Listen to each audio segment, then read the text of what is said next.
我告诉你啊，以后在家里面烙土豆饼，千万的不要再放面粉了。像我这样做，5分钟就可以搞定，吃起来外焦里软，又香又脆的，特别的好吃。最重要的是，做起来也非常简单的，就算是新手，一次就能成功。好了，接下来跟着我的视频一起来了解一下吧。首先，我们要准备2个刚从树上摘下来的新鲜土豆，将土豆简单的清洗干净以后，接着再用削皮刀把土豆的外皮消除干净。将土豆全部去皮以后，接着放在案板上进行改刀处理。先将土豆切出一个平面，防止土豆在切的过程中发生滚动。然后再将土豆先切成丝，再切成薄片。我们在改刀过程中需要注意，尽量的将土豆切得稍微薄一点，这样的话更加方便土豆在后续烹饪中更加的容易成熟。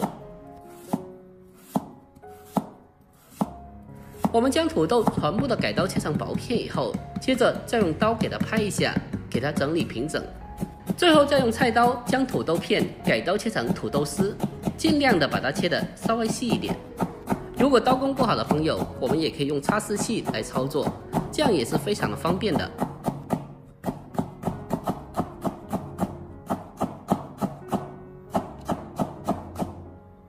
我们将土豆丝全部改刀切好后，接着先给它装在大一点的碗里面，下面将土豆丝调味一下，往里面添加适量的食盐，还有少许的五香粉和胡椒粉。最后再往里面添加一个新鲜的母鸡蛋，添加一个鸡蛋可以让土豆饼吃起来营养更加丰富。然后再下手将它搅拌一下，将调味料给它充分的搅拌均匀。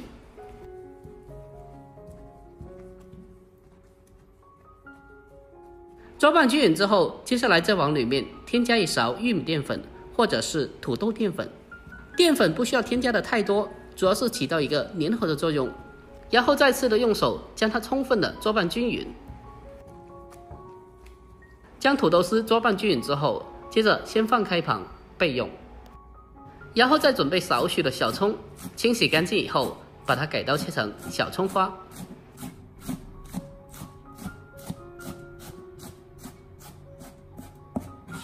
切好以后，先用小碗给它装起来备用。所有的材料准备完毕，接下来我们开始正式的制作。我们准备一个平底锅，在锅里面添加少许的花生油，然后再将土豆丝放进平底锅里面，给它均匀的平铺开。切记这个饼尽量的要摊薄一点，这样熟的比较快，而且土豆饼吃起来也更加的酥脆。最后再用手将土豆饼轻轻的按压一下，防止在煎制过程中土豆饼散开。然后再沿着锅边来上少许的花生油，可以起到一个润滑的作用。但是一定要注意，烙这个土豆饼尽量的不要放太多油，不然吃起来会相对的比较油腻了。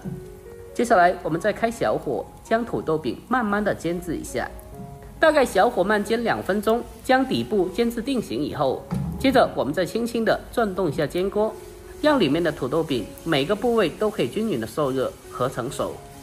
在煎制过程中一定要注意，火切记不要开得太大了，要不然表皮已经煎糊了，但是里面还没有成熟哦。大概小火慢煎4到5分钟，将底部煎至金黄色之后，我们将土豆饼给它翻个面，然后再沿着锅边添加少许的花生油，一点点就可以了，目的是为了润一下锅。然后再用锅铲将土豆饼轻轻的按压一下，将底部给它按压平整。按压平整也可以让土豆饼这一面可以均匀的接触到锅底。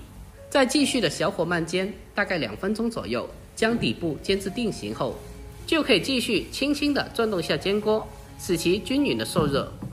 亲爱的朋友们，拍摄不易，看到这里了，如果觉得我视频对你有帮助的话，那么就麻烦您对着屏幕帮我点个赞呗。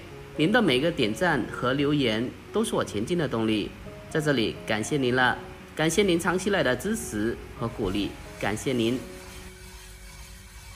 最后将土豆饼小火慢煎至两面金黄、焦香、酥脆，接着再往里面撒上少许的葱花，最后再均匀的往里面撒上少许的辣椒粉或者是椒盐，增香提味。就这样，这道香喷喷的香煎土豆饼就已经制作完成了。煎好以后，将它关火出锅，然后再切成小块，装入盘中，就可以美美的开吃了。按照我这个方法做出来的土豆饼，吃起来外焦里软，又香又脆的，特别的好吃。最重要的是，做起来也非常简单的，只要5分钟就可以轻松搞定，就算是新手也可以轻松操作。如果您也爱吃这个土豆饼的话，那么可以收藏起来，改天也试做一下。好了，今天视频就到这里，喜欢的记得点赞、关注、留言并转发哦。关注我，关注天天相见厨房，我是阿鹏，我们下期再见吧，拜拜。最后给大家看一下我们这边的一个风景，我现在是站在一个塔上，从这里可以看得到西江两岸的一个风景。最近连续的大雨，很多地方都涨洪水了，这风景还是可以的，从这里看的落日也是非常好看的。好了，今天就到这里，我们下期再见啦，拜拜。